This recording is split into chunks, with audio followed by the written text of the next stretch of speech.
Hello and welcome.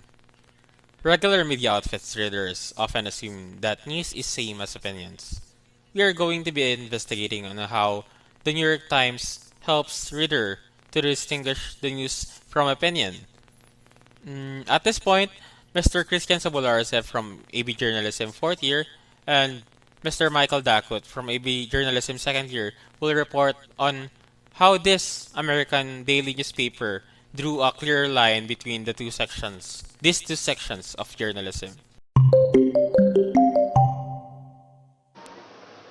The New York Times has launched an effort to draw a clearer line between regular articles and opinion in its news pages, but the line turns out to be rather thin, as it's drawn with a hard-leaded pencil when a large tip felt marker would be better serve readers. According to Schaffer from IBL.org, the main role of a reporter is to tell facts and leave the opinion for the editorial pages.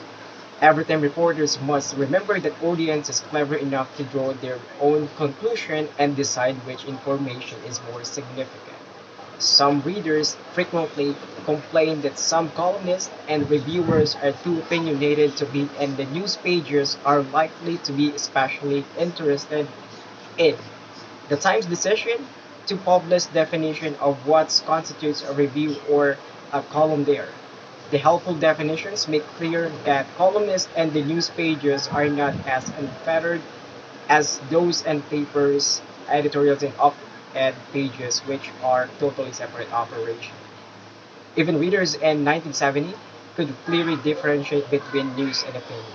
They likely do not have the same level of critical engagement when the news exists online in almost unmanageable volume. As stated at Conversation.com, if news organizations such as the New York Times continue to maintain that a robust opinion section separate from their news reports serves to further the public conversation, then those institutions will need to do a better job of explaining to new customers where or the wall between news and opinion exists. This is Christian. Over several decades, the news pages have embraced more personal commentary and analytical forms of journalism. And Sam Septon, the culture editor, called Miss Tansley's opinion about Afghanistan crucial to her understanding of the television under review. The commentary in the two final paragraphs was within her purview to write, I believe. Mr. Septon said culture doesn't exist in a vacuum.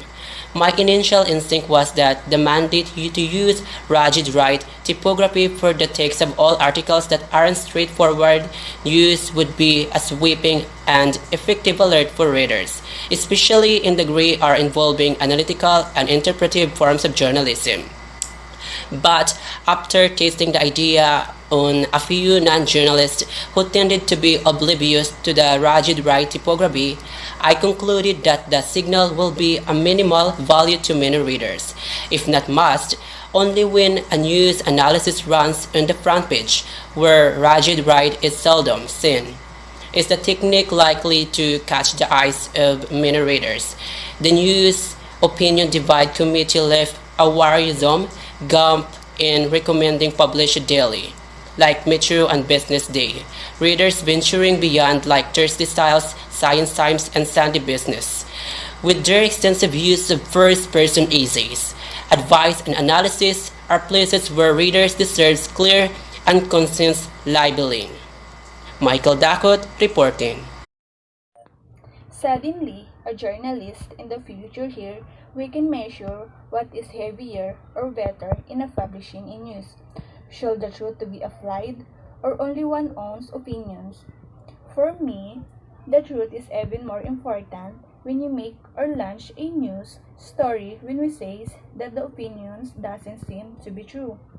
When writing news, you must be smart and think deeply to persuade the readers of the news you will release.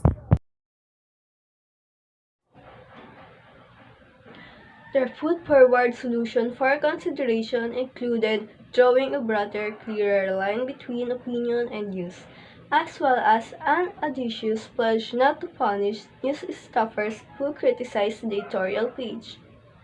We will find out to know what we can learn from readers about this effort to ensure and consistently label, commented, and other forms of masturbation of analogical and interpretive practice. Facts will also be unbiased. They do not support only one perspective and the present information in an objective matter. For opinions, the author's writings bias in written in a way to try to persuade the readers to believe in what he or she is saying.